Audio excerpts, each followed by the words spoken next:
Greater హైదరాబాద్లో పెరుగుతున్న వాయు కాలుష్యం ప్రజల్లో ఆందోళన కలిగిస్తోంది. పాత వాహనాల నుంచి వెలువడుతున్న పొగ, భారీ నిర్మాణ పనులు, రోడ్ల మరమ్మతులతో గాలి కలుషితమవుతోంది. ట్రాఫిక్ అధికంగా ఉండే ప్రాంతంలో కాలుష్యం మరింత ఎక్కువగా నమోదవుతుంది. ఇప్పటికే ఎయిర్ క్వాలిటీ ఇండెక్స్ 190 దాటడంతో ప్రమాదకర దిశగా వెళ్తుందని సూచిస్తున్నారు పర్యావరణవేత్తలు.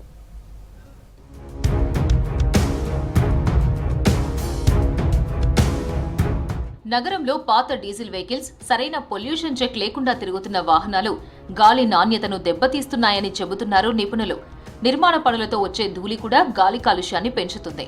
ఆదివారం ట్రాఫిక్ తక్కువగా ఉన్నప్పటికీ ఎయిర్ క్వాలిటీ ఇండెక్స్ 150కి చేరింది.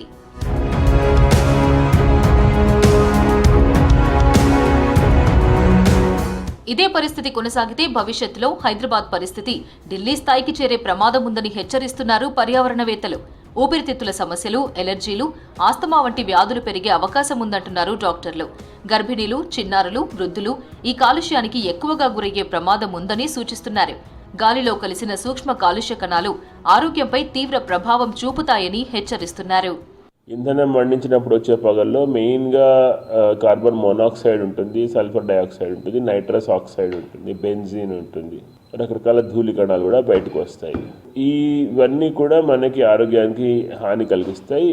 ఇవన్నీ చేరేది ఫైనల్ డెస్టినేషన్ అన్నిటికంటే క్రూరమైన వ్యాధి మనుషుల్ని ఇంపాక్ట్ చేసేది క్యాన్సర్కి దారి తీయచ్చు. ఊపిరితిత్తుల క్యాన్సర్కి, ఊపిరితిత్తుల రోగాలకి, బ్రాంకైటిస్ అని స్టార్టింగ్ అయ్యి జలుబు, దగ్గు ఎక్కువ కాలం ఉండి ఆ ఎక్కువ కాలం ఉన్నది ఫైనల్గా మనకి శ్వాసకోశాన్ని ఇంపాక్ట్ చేసి లంగ్స్ డిసీజ్కి కారణమై క్యాన్సర్ కూడా వచ్చే అవకాశం ఉంది అని మనం. నగరంలో ప్రతిరోజు లక్షల సంఖ్యలో వాహనాలు రాకపోకలు సాగిస్తున్నాయి.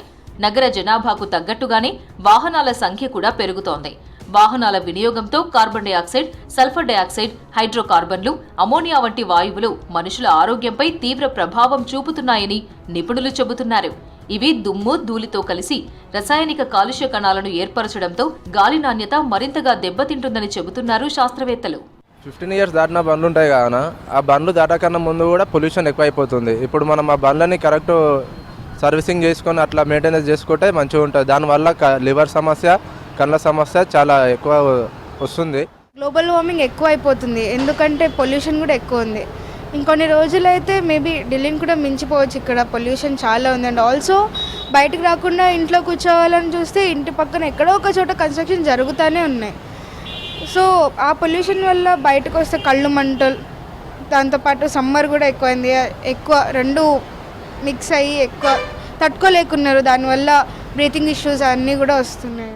ప్రభుత్వం ఎలక్ట్రిక్ వాహనాల వినియోగాన్ని ప్రోత్సహిస్తున్నప్పటికీ ప్రజలు మాత్రం ఇంకా సాంప్రదాయ వాహనాలనే ఉపయోగిస్తున్నారు.